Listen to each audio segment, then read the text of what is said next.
तो चलो गाने पर स्टार्ट करिए। हम लगे लव से छौड़ी हमारा तो के न हरिया एक रात तो के न हरिया भैया हाथ में एकदम पीछे से पीछा से हाथ में उठे जा सकते हैं, पीछा से हाथ में उठे आइए नीला के मेला पर छोड़ी पीछा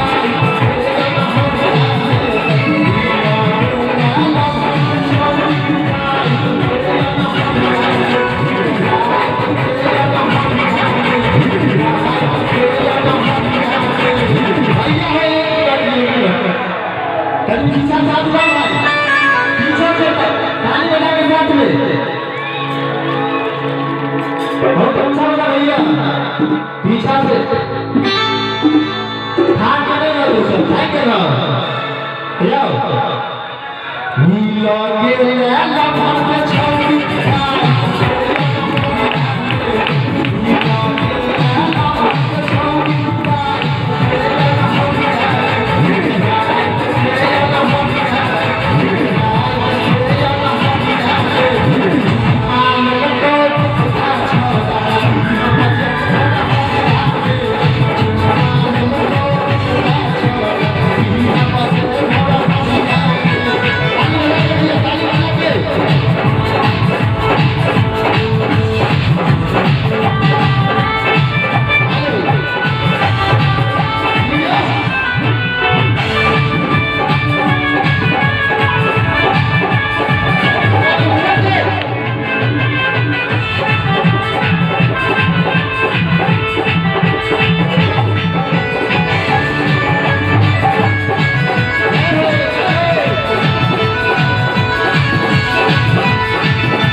Bye.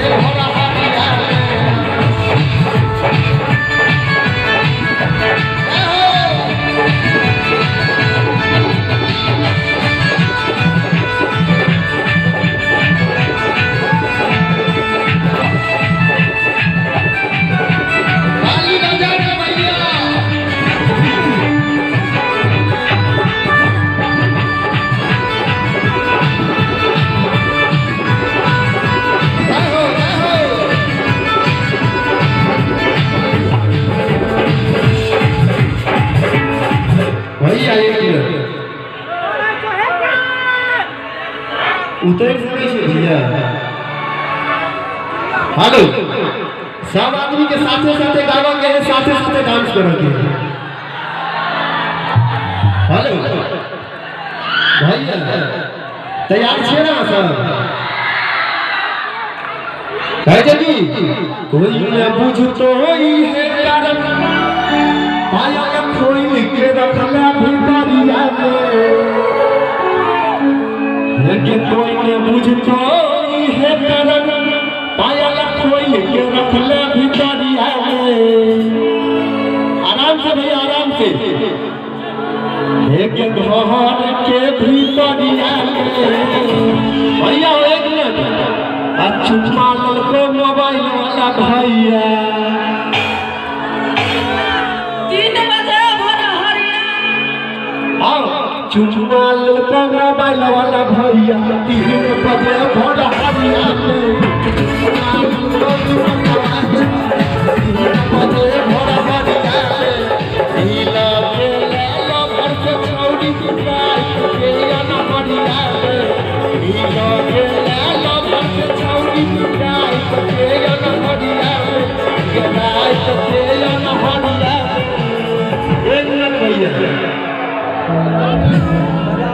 एक राजा को जहाँ के नाम किया पप्पू आ पप्पुआ छोरा चुम्मा बजे पप्पुआ छोरा चुम्मा बजे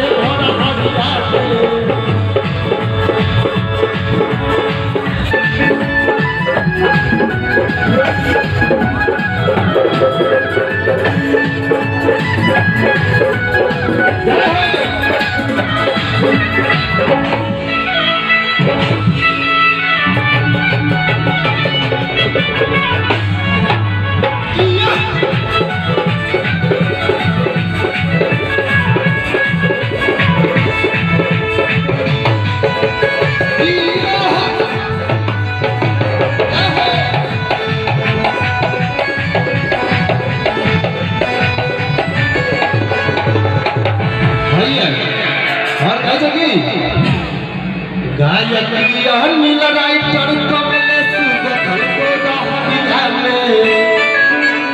चिन्है छी अहाँ सब एकरा? चिन्है छी? छौरी छी हम नहीं देखे छियै।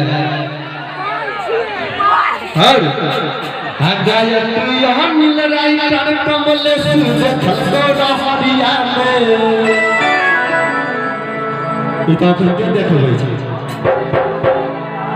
कमलेश देखल को रहबिया में। आ कनिया घर चलो इधर चलो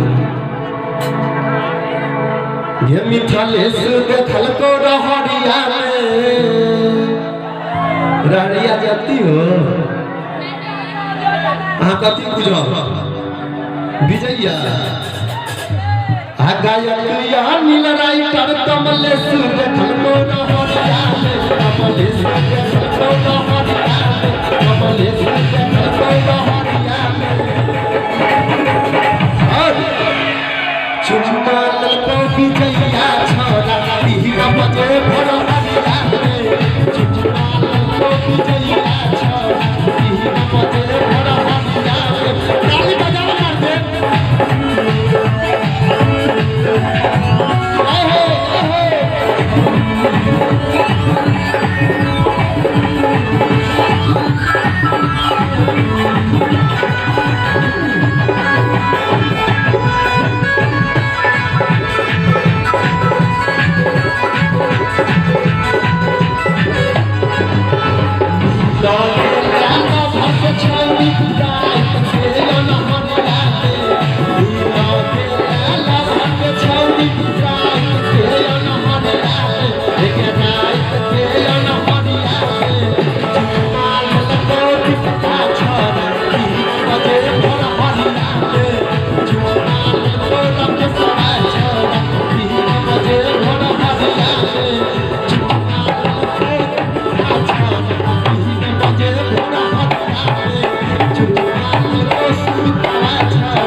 आशीर्वाद मिले तो चलो और हाँ सबके बीच वो गीत सुना दी